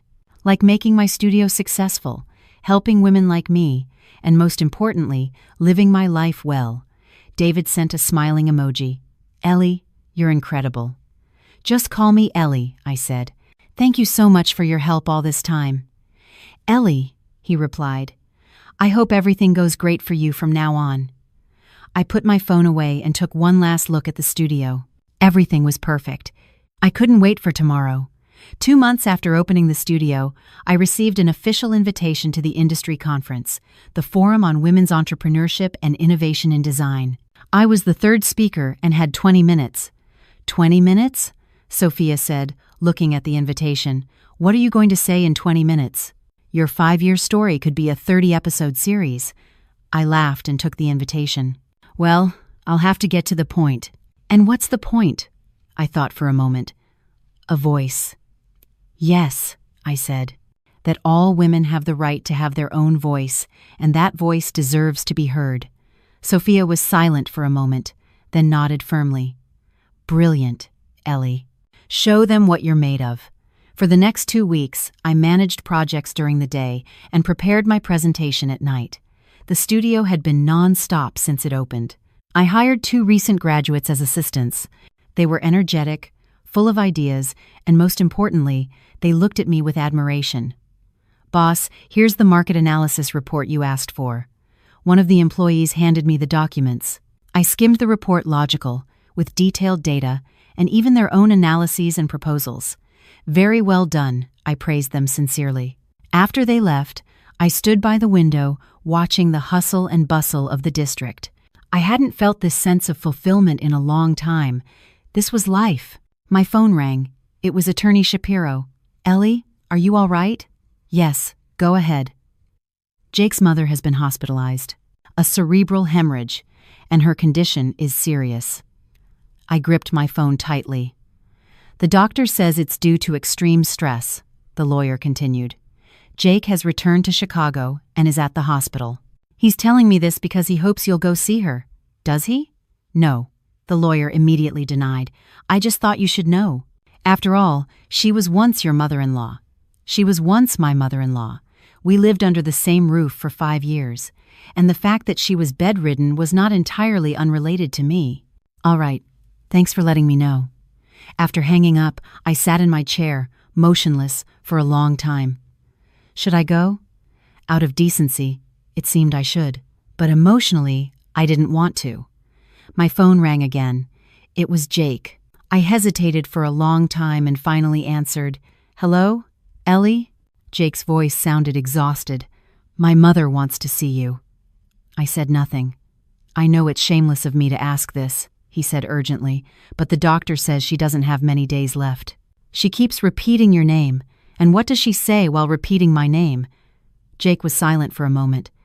That she's sorry. I closed my eyes. Ellie, please, I'm begging you. Jake's voice broke. Just for 10 minutes, so Mom can go in peace. With the phone in my hand, I looked out the window. The sky was blue and the clouds were white. Many memories came to mind. My mother-in-law's scrutinizing gaze the first time she saw me, the forced smile at the wedding, her voice complaining about breakfast every morning, and that afternoon in the freezing wind when she said, It slipped my mind to let you know. I hated her. I did hate her, but now I only felt indifference. Which hospital is she in? Jake, not expecting me to agree, was stunned for a few seconds, then answered urgently. Northwestern Memorial, 3rd floor, inpatient, room 307, room 307, the same room she was in for the pill incident. I'll go this afternoon, I said. I won't stay long. Yes, thank you, Ellie. Really, thank you. After hanging up, I sent a message to Sophia. Sophia, can you come with me to the hospital this afternoon? Sophia called me immediately. The hospital? Are you sick? It's not me, I said. Jake's mother is in critical condition from a cerebral hemorrhage. She says she wants to see me. There was silence on the other end of the line. Ellie, Sophia finally said, you don't have to go. I know. I thought about it for a long time and said, I have to go for myself. At 3 p.m., Sophia and I arrived on the 3rd floor of Northwestern Memorial Hospital. Jake was waiting by the elevator. When he saw me, his eyes lit up, but when he saw Sophia behind me, his expression hardened. Ellie, thank you for coming. Lead the way. Room 307 was filled with Miller family relatives. Their expressions upon seeing me were varied. My mother-in-law was lying in bed, connected to numerous tubes. I hadn't seen her in a month, and she was skeletal. Mom, Jake whispered in her ear. Ellie is here. My mother-in-law slowly opened her eyes. Her blurry gaze scanned the room and finally settled on me. Her lips moved weakly. Ellie. I approached the bed. Carol, I called her as before. A tear rolled down my mother-in-law's cheek. Forgive me. I was wrong. I said nothing. You were a good girl. And I threw away my luck. Her breathing quickened. An alarm sounded on the monitor. A nurse rushed in and made us step back. The patient can't be agitated. Please, everyone out. The relatives filed out of the room one by one, and in the end, only Sophia, Jake, myself, and Arthur, who had remained silent the whole time, were left. Ellie, Arthur spoke. Thank you for coming. I nodded. In the bed, my mother-in-law kept looking at me. Her lips silently repeated the word, sorry. I approached the bed and took her hand, the same hand that had once pointed at me, now cold, weak, and bony. Carol, I said, I forgive you. Her eyes widened and tears welled up. Rest in peace, I continued. I've left the past behind. She squeezed my hand with a strength that was incredible for someone on her deathbed. Then she looked at Jake with a pleading gaze. Jake came over and took her other hand. Mom, don't worry. Tears also fell from his eyes. I'll be okay. My mother-in-law's gaze shifted to Arthur, then back to me. She tried to say something, but ultimately no sound came out. The line on the monitor suddenly began to fluctuate wildly. We were ushered out of the room. The door closed, and inside, we could hear a great commotion. 30 minutes later, the doctor came out, removing his mask. We did everything we could. Cries erupted. Jake slumped into a chair, sobbing, and Arthur cried the tears of an old man. I, standing at the end of the hallway, watched the scene. My heart was surprisingly calm. Ellie, are you okay? Sophia took my hand. Yes, I'm fine. I was really fine. I felt neither sadness, nor resentment, nor even relief. Jake suddenly stood up and approached me. Ellie, his voice was broken. Mom passed away smiling. I nodded. Thank you. Really. Take care, I said and looked at Sophia. Let's go. When we left the hospital, it was already getting dark. Ellie, Sophia asked cautiously, did you really forgive her? Yes. Why? Because hating is too exhausting, I said, and she has already paid for her mistakes. Sophia nodded. When I got home, while having tea, I checked my phone. I had a message from David Vance. I heard you went to see my aunt. You're warmer than I thought. I replied, it's not that I'm warm, it's that I've let it all go. And it was true. The hatred, my past self, I had let it all go. A week later, the industry conference was held. And now let's welcome Miss Ellie Hayes. She gave up her career for her family, but she rose from frustration. And today she will tell us the story of how she found her voice. As I heard the applause, I took a deep breath and walked onto the stage. Hello, everyone. Today, I want to talk to you about a voice. In my 20-minute presentation, I talked about 5 years of silence, the awakening in the freezing wind, and the courage to start over. When I finished, a warm applause erupted. During the Q&A session, a young woman stood up. Ma'am, if the people around us don't want to hear our voice, if they suppress it, what should we do? I saw in her my 5-year-ago self. Leave, I said. Leave the environment that ignores your voice. Leave the people who don't allow you to have a voice. But won't we feel lonely? You will feel lonely, I said sincerely. But loneliness is better than silence. Loneliness is temporary, but silence will kill your soul." Applause erupted again. After the event, many people gave me their business cards. When the crowd dispersed, I heard a voice behind me. "An excellent presentation. It was David Vance. What are you doing here?" "I came to learn," he smiled. I didn't expect such an inspiring conference. He proposed we start a company together, a platform for legal and psychological counseling to fight against the unfair treatment of women. I accepted his proposal without hesitation. A few months later, the platform our team had created, called Phoenix, was officially launched. At the presentation, I took the microphone again. Today, we launch Phoenix. It is not a tool for confrontation or hatred. We simply want to say to all the women who are in silence, your voice matters, your life matters. You deserve to be respected and heard. After the presentation, several women from a shelter for victims of domestic violence called the Hope House approached me. "Did you really go through that?" a young woman asked. "Yes, I did," I said sincerely. "How did you overcome it?" I thought for a moment. One day, I waited for 2 hours in a freezing wind for an address that would never come. In that moment, I realized that if I didn't take care of myself, no one would. The girl's eyes reddened. I took her hand.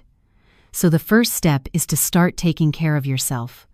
On the way home, I received a call from Arthur. "Ellie, I heard you've started a very meaningful project. I'm proud of you." Those words moved me. "Thank you, Arthur." After hanging up, I stopped below my building and looked at the night sky. The stars were shining brightly. I remembered that snowy day 5 years ago, the wait in the freezing wind, and the moment I had the courage to start over. I opened the door to my home, and a warm light greeted me. This was my home, my life, my voice. I turned on my computer. On the screen, the logo of Phoenix, a butterfly emerging from its chrysalis, shone.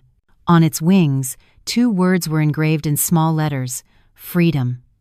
Yes, it wasn't just physical freedom, but the freedom of the soul to say no, to leave, and to be reborn.